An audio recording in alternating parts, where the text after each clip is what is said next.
So, ano po yung ma-advise niyo sa mga tao, sa mga young people na nakaka-experience po ng bullying and bashing? Well, I think in the modern world right now, it's very, very common. But it doesn't mean na hahayaan lang natin sila. How I dealt with them is that I take them positively. Yes. And I don't give them my attention and my energy. Because I believe I have to conserve my energy for the people who appreciates me, who love what I do, and who supported me.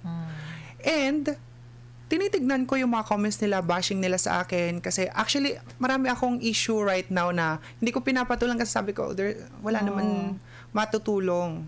And also, people are smart. They're just gonna search me on social media, on my social media accounts, and then they will see kung totoo naman yung pinaparatang or yung sinisira. But yun nga, sabi ko, if they start talking behind your back, that means they are already behind you. So don't give a care or your energy. Yes. Put your energy sa mga taong nagmamatter. Sino ba yon? Those people who love you, those people who support you, those people who are happy sa success mo. So yun, ganun yung ginagawa ko. But sometimes, pinapatulan ko sila. But I put it on a positive way. For example, kasi I had my surgery done, everything. Mas okay ka pa yung itsura mo dati. Ang pangit mo ngayon, di na gumagalaw yung mukha mo or something like that. Madami. But ako, I appreciate them.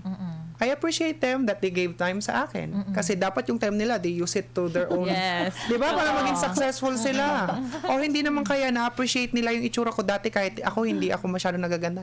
I appreciate them. Thank you. Kasi at least okay ako before.